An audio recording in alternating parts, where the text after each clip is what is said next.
Hi, Leo here. Just kidding. It's me, Tommy Tallarico Amico. And I'm just putting Leo because I was watching Leo. And I would say I just watched 20 minutes of Leo's reaction to the Hbomberguy video, and that 20 minutes was already better than the entire 2 hours of the Hbomberguy video. Because Leo got to the real point, which Hbomber and his team kind of glazed over. I'm going to say they because I can tell Hbomber leaned heavily on his producer to sort of do this heavy research and dig through Reddit. They kind of stole it all from Reddit, right? I mean, so the Hbomberguy video is fine. Hbomberguy and his team's video is fine, but it misses, to me, the biggest point. To me, as a fan of small YouTube channels, Leo DS got to the real point, which is, why should people care about this? It's my personal belief that people should care about Tommy Tallarico and his lies because of the cult, or the people we call the cult. And Leo, if you watch Leo's reaction, he names them and goes into it a lot more and does a good job with that. I think that Hbomberguy, in my opinion, it's a good video. It does a lot to expose Tallarico. It does things that even I wasn't aware of or didn't remember. Hbomberguy got all this from his producers, who got all this from people like Goose and a lot of Redditors and a lot of people we're friends with, and then didn't credit them. And so, like, Hbomberguy's whole thesis, his whole video is about, hey, people don't get credit for the work they do. It's very important. And that's important because history is being told wrong. And that's important because of, like, truth and justice and all these bigger ideas, because he's trying to appeal to the most amount of people he can appeal to.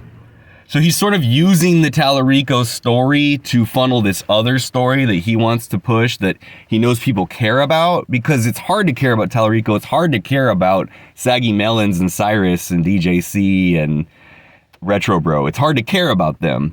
You have to be a unique individual to care about them, obviously, right? Like, we know. That's why we sort of all have a small little community and all talk to each other, because that's why you're watching this video right now, right? Because we all have similar views on this stuff that are sort of outside the norm. Or it takes a deeper level of understanding to get there, maybe. But, you know, Hbomberguy made his video about people getting credit for the work they did, and he specifically went into the Street Fighter 2 teams, like, oh, they were women, and people didn't know they were women, and it's like, well, people knew they were women. They showed, 16-bit representations of them as women. It's obvious they were women, and you can look all them up in like a split second. Like, you can look them up. When people want to know who did the music for Street Fighter 2, they don't fucking beat the game and watch the credits.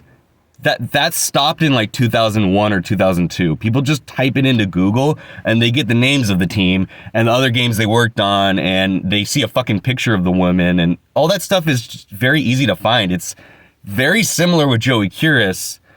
You can't act like there's this mainstream of people who know about video game composers, because there sure as shit isn't.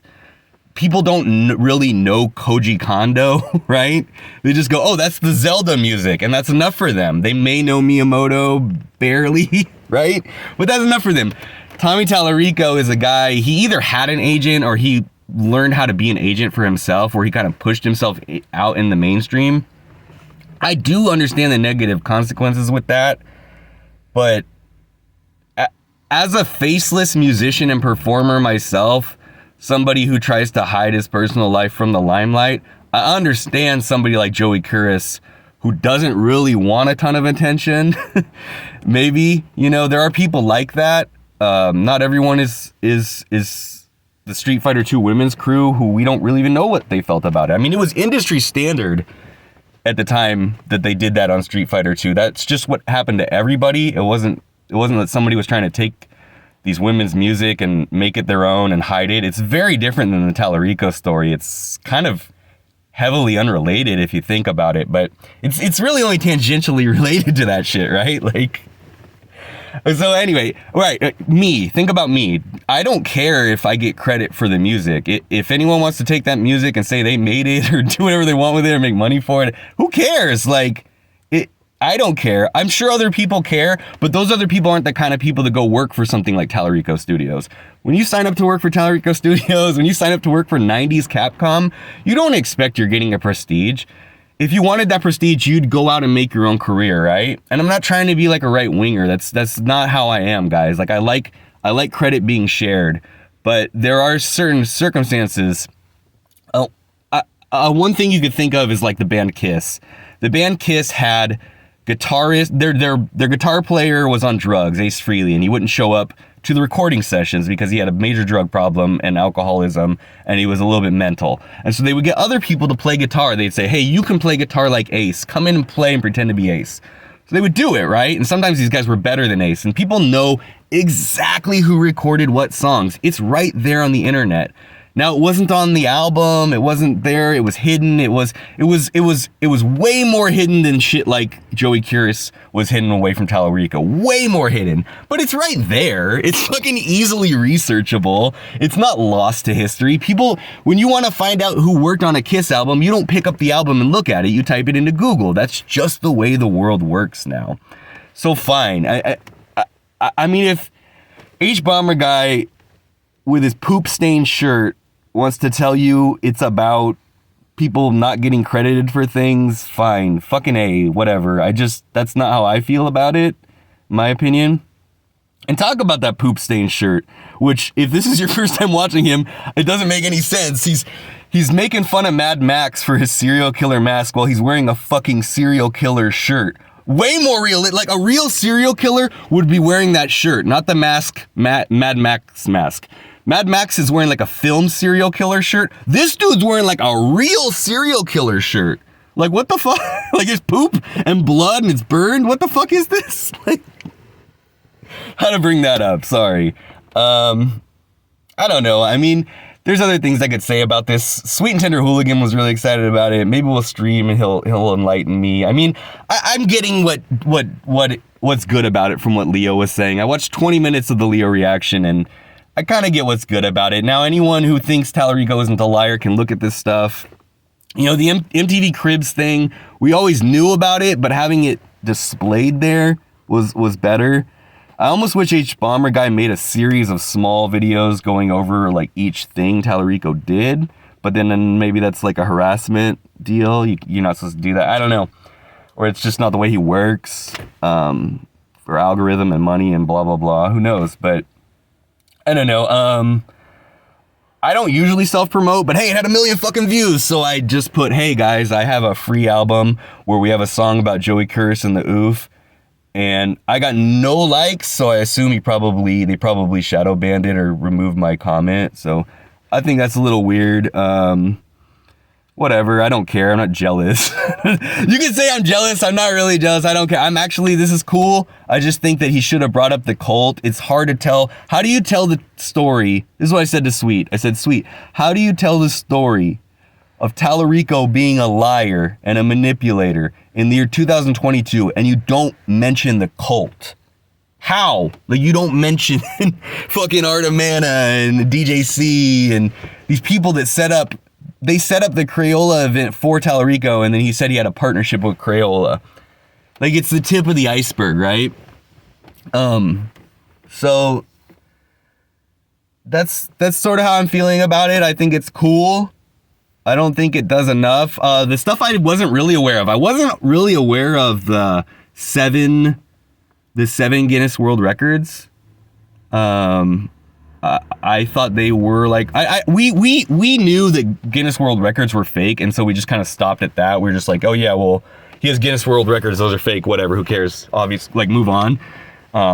It's just, you know, when someone does a TEDx talk, it's like the same thing as Guinness World Records. You're like, okay, like, that's a promotional item they bought. But or it's like the Amico Awards, right? It's like if you went into the Amico Awards and you're like, remember when they were going to those things where they were like giving themselves awards? I can't remember what the ceremonies were called, but the Intellivision company was getting industry awards that they like bought. So it'd be like if you went into those industry awards and were like, well, there's some of them are the same award, which is interesting, but it's also just kind of who gives a shit. But I'm sure the Redditor people knew that stuff. Or Atari age or something. Anyway, I don't think Joey Curtis wants that kind of attention. I think he needs it for his resume, and it helps him get good jobs, and I think he just wants to live his life. I think that if you got to remember, Hbomberguy did not reach out to Joey Curtis. He did not reach out to him. So that's, you know, I think Joey Curtis would have said, hey man, we were all there when we recorded the oof sound, and like blah blah blah, and you know, it was a group effort and I don't need the attention or something like that. That would have just blown up in his face. I think that's why he didn't want to talk about the cult. He didn't want to talk about us. I think that's why Hbomberguy avoided all that shit. But these are just my opinions. I'm not trying to be salty about it because I didn't get attention. Like whatever. I don't want attention. I'm trying to be like Joey Curtis a little bit, maybe. I'm Tallarico and Curtis mixed in together. So then Tony TGD put up the video about the oof, which was like, did you know the oof was from this Cats Can't Dance or some shit cartoon? Now, it kind of sounded like it could have been. Okay. The only theory I could have about that is this. The oof sound... Well, let me start it this way. It was in a movie called Cats... I think it's called Cats Can't Dance. You gotta look at the Geek Getaway to see the oof sound, where they think it might have been played in 1997 movie. It's a kid's movie. There's a lot of other noise while the oof sound is there, so it's not isolated. It would have been hard to take it from that movie, in my opinion, unless it came from a sound library before. Here's my theory. Having like no research or anything, just here's my personal theory about it. I think that Tommy Tallarico...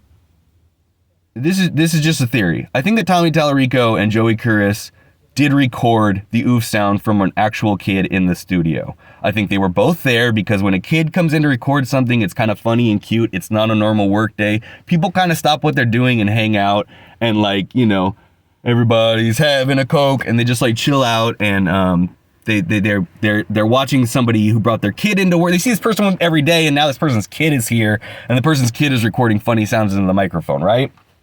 I think that's legitimate. So I think they were all there.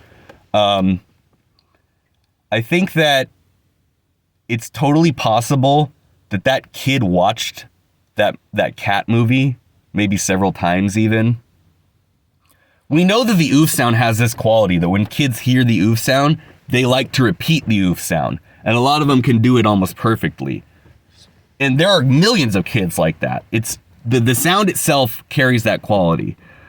So if the same or very similar sound itself were in a movie from 1997, even some garbage cartoon movie, the kid they recorded would have been the right age to have watched that movie probably a bunch of fucking times on DVD, heard the sound a bunch of times, and maybe was even making the sound before they got into the studio. You know, I mean, we know that the sound does that to kids, right? We know that this is this magical sound that makes kids repeat it. So this kid went in there, they said, can you do like an oof? Or when you got hurt and the kid remembered the movie and went, oof! Like, I think it's possible. Don't know. Just throwing that out there as a theory. Maybe they stole it entirely from the movie. Who knows? Who the fuck knows? Anyways, what else was I thinking of? Yeah, just this is the thing about Hbomberguy. You know, he makes this whole video about people not getting credit, and then he doesn't credit Goose or the Redditors. I didn't read his whole credits, but I don't think it says AmicoGames.com in there. I don't think it says Reddit. And I haven't said enough good things about AmicoGames.com and Reddit and Tommy Poopy Pants. I'm trying to do it more now. They did all the fucking homework, guys. Amico Age, that was all done way before YouTube. They did all the homework for us. There are YouTubers who used to be Redditors that did some work. I know TGD used to call people up. We've got guys like Sweet now. Sweet is involving himself with the former cult members and getting facts and information. So we have people now that are doing homework for Amico, but originally, and for the most part, this shit all comes from the Reddit, and they weren't really recognized in that video. Like, that video really should have had at least some people's screen names or shout outs or some shit like that. If the video was about giving people proper credit, right? It's kind of stupid. Like, I'm not asking for credit for me. I'm not asking credit for Tony TGD, but at least Goose, right? Like, at least link the Reddit on there, right? And say, this is like where we got this, or this is where you can find out about more. Because he didn't even give people resources to find out about more. I know they can just type it into YouTube, but it didn't feel like he got enough of that, in my opinion. It's good though. It adds to the shit talking of Tallarico. It's a funny video. It's cool. It's what it is. Whatever. I'm glad it's there. I hope it drives like people said like another content boom. Like, this makes people look into Tallarico. This makes people find out about the cult, and we get more friends and more shit going on. That would be cool. That's really all I had to say, I think. Yeah, it was weird that Hbomberguy kept talking about his producer, but then, like, I think his producer's like a Joey Curious kind of person. Like, she seemed to probably do all this stuff, but then she didn't want to be on screen. She was representing herself as a cartoon character. So she's like faceless or something, like me or something. Like, she's hiding in the background. That makes sense. I have my own Joey Curious. I have Plays with Wolves, who does a lot of work for me. Did my album cover. Looked at my metadata, because I didn't want to end up like a Joey Curious situation. I said, can you scan my metadata before we put out MP3s? Can we get all this shit done? Make sure we have it all in a row. And Plays with Wolves did all that shit for me. Plays with Wolves is heavily involved in the Reddit, did a lot of research. I would ask things before I made a video to confirm with them, and just wants to be in the background. Just literally just let me be in the background. I'm faceless, but he's double faceless. He's just like, bro, let me just chill in the back. I don't want too much attention. I'll pop here and there. But I mean, we have people like that, and I think on some level Curious was like that, and he was happy letting Tallarico do that shit. And then, you know, Hbomberguy wants to, I see it as him just trying to make it appeal to as many people as possible, which is fine. Good job. Anyway, this is all just me bullshitting, speculating. I don't know. Maybe we'll talk with Sweet with it later. Watch Leo DS's video if you can stand him. Maybe put it on 2x speed. Just joking. All right. Peace out, guys.